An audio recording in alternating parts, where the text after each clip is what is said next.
Sangrung salo Tripura hastini DGP press meet khlaiui haste hapangni ringmano haino hai tongkasangni haparo sak Bedokha Nlft BMG ni Khorok Brui silai tinairok sak bedokmani jorao borok yafarkha kai Brui AK-56 rifle kai Brui AK-56 ni magazine kaisa AK bayonet tei 118 round AK ammunition kaisa wireless handset tei 1.5 lakh Myanmar ni rang sak bedoknai rok wngkha rotom koloi ompi joy sadon jamatia kila moduranjan nuatia santi bazarni tei kokila Tripura mononi hnei DGP press meet khlai saklaikha। सबसे पहले मैं आप सभी का इस surrender ceremony में स्वागत करता हूँ।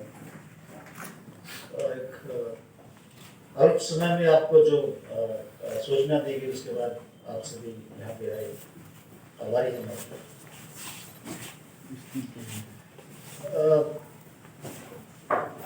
किसी भी राज्य में एक समग्र विकास के लिए अमन चैन शांति बनाए रखना बहुत जरूरी है,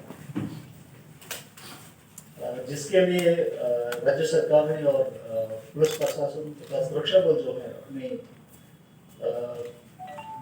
पूरी कोशिश करते हैं कि राज्य में अमन चैन रहे, शांति रहे, ताकि विकास कार्य जो है वो राज्य के हर कोने तक पहुंच जाए। इसी परिप्रेक्ष्य में त्रिपुरा पुलिस भी राज्य सरकार के मार्गदर्शन में सहयोग से, जनता के सहयोग से विभिन्न कार्रवाई करती है। ये उग्रवादी संगठन जो है इनके विरुद्ध हम लोगों ने एक बहुत लंबे अरसे तक उग्रवाद को झेला है, आप सभी जानते हैं, हम लोग भी जानते हैं। और हम लोगों ने बहुत कठिन परिश्रम के साथ में सरकार के सहयोग से, जनता के सहयोग से उस उग्रवाद पे काबू भी पाया और त्रिपुरा राज्य एक मॉडल स्टेट भी उभर के निकला है कि जहाँ इंसर्जेंसी को कंट्रोल करने में ह्यूमन राइट्स वायलेशन लगभग नहीं के बराबर रहा है। कुछ ग्रुप अभी भी बचे हुए हैं, संख्या ज्यादा नहीं है, उनके पास हथियार भी ज्यादा नहीं है, साधन भी सीमित हैं, फिर भी वो कोशिश कर रहे हैं कि उग्रवाद जो है, इंसर्जेंसी जो है उसको किसी तरह से रिवाइव किया जाए। हमारी जिम्मेवारी और ज्यादा बढ़ जाती है कि जब हम लोगों ने एक बार उग्रवाद पे काबू पा लिया तो उसे हमें आगे बढ़ने नहीं देना।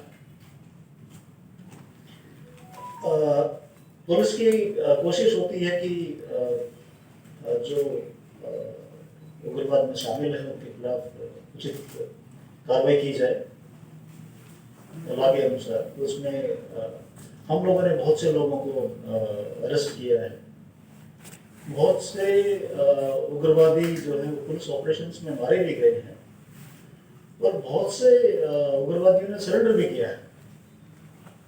ये सरकार की, भारत सरकार की और राज्य सरकार की स्कीमें हैं जिसके तहत जो उग्रवादी हिंसा का मार्ग छोड़ करके शांति के मार्ग पे मुख्य धारा में आना चाहिए, उसके लिए सरकार की तरफ से सुविधाएं, स्कीम लागू की गई है, जिसके तहत काफी लोग अपनी हिंसा का मार्ग छोड़ करके और मेनस्ट्रीम में सरेंडर करने के बाद आ गए हैं। ये एक ऑप्शन है जिसमें हम लोग कोशिश करते हैं कि एक सिंपल सा नॉन वायलेंट एक ऑप्शन है जिसको अगर कामयाबी मिल जाए तो जो उग्रवादी संगठन है उसकी क्षमता जो है, उसकी नंबर जो है, उसकी जो स्ट्रेंथ है वो कम हो जाए। तो हम लोग ये भी कोशिश करते रहते हैं जो भी माध्यम है कि इनको सही रास्ते पे लाया जाए, कि आप जो वायलेंस के रास्ते पे जा रहे हैं या जो आप सोच के चल रहे हैं वो पूरा नहीं होने वाला है। और उसमें देखा गया कि जो हम लोग कोशिश करते हैं तो कामयाबी भी मिल जाती है। आज का ये जो कार्यक्रम है उसी प्रयास का एक परिणाम है। 4 एनएलएफटी बीएम के सदस्य आज हमारे सामने सरेंडर कर रहे हैं और ये चारों जो टॉप 10 है ये ग्रुप, उसके टॉप 10 के ये सदस्य हैं। इसमें असिस्टेंट फॉरेन सेक्रेटरी लेवल के हैं, असिस्टेंट ऑर्गेनाइजिंग सेक्रेटरी है, assistant publicity and information secretary है और इनके साथ साथ deputy chief of army staff भी है। ये मैं बहुत बड़ी एक उपलब्धि मानता हूँ कि एनएलएफटी ग्रुप के 4 इम्पोर्टेंट जो पदाधिकारी हैं वो ग्रुप को छोड़ करके हमारे सामने समर्पण कर रहे हैं और हिंसा का रास्ता छोड़ करके वो मुख्य धारा में ज्वाइन कर रहे हैं। हम लोगों ने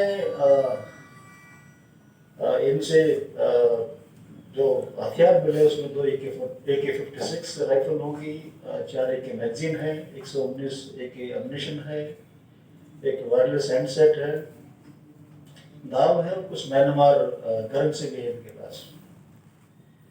ये लोग 2018 नवंबर से और जनवरी 19 तक नॉर्थ ईस्ट के काफ़ी ग्रुप्स के साथ में, ग्रुप्स के मेंबर्स के साथ में इन्होंने म्यांमार में KYKL हेडक्वार्टर कैंप कहते हैं, वहाँ एक टग्गा जगह है म्यांमार में जहाँ इन्होंने प्रशिक्षण लिया है और प्रशिक्षण के पूरा होने के बाद में ये नॉर्थ ईस्ट के और स्टेट्स में भी गए हैं। इन्होंने वहाँ के भी हालात देखे, हमारे हालात भी देखे हैं और ये घूमने के बाद में इन्होंने ये महसूस किया कि जिस आशा के साथ इनको ये ग्रुप ज्वाइन करवाया था ये शायद कभी पूरा नहीं हो पाएगा। और दूसरा ये जो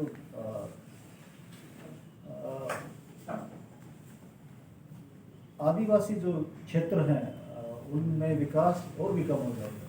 ये नेचुरल है कि अगर किसी भी एरिया में इंसर्जेंसी या मिलिटेंसी है तो वहाँ जो डेवलपमेंटल वर्क से वो रुक जाते हैं।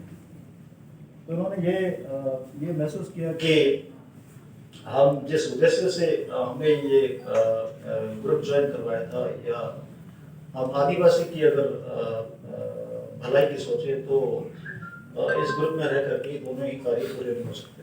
तो ये एक कारण था। दूसरा जो एनएलएफटी बीएम ग्रुप है उसके आज के परिप्रेक्ष्य में देखा जाए तो नफरी भी ज़्यादा नहीं है और जो फाइनेंशियल उनकी जो पोजीशन है, अवस्था है वो भी ठीक नहीं है। तो वहाँ कैंपों में भी हालत अच्छे नहीं है और इनको भी रियलाइजेशन हुआ कि ये जो उन्होंने रास्ता चुना है वो ठीक नहीं है। तो इसको ध्यान में रखते हुए ये हमारे पास सरेंडर करने आए थे।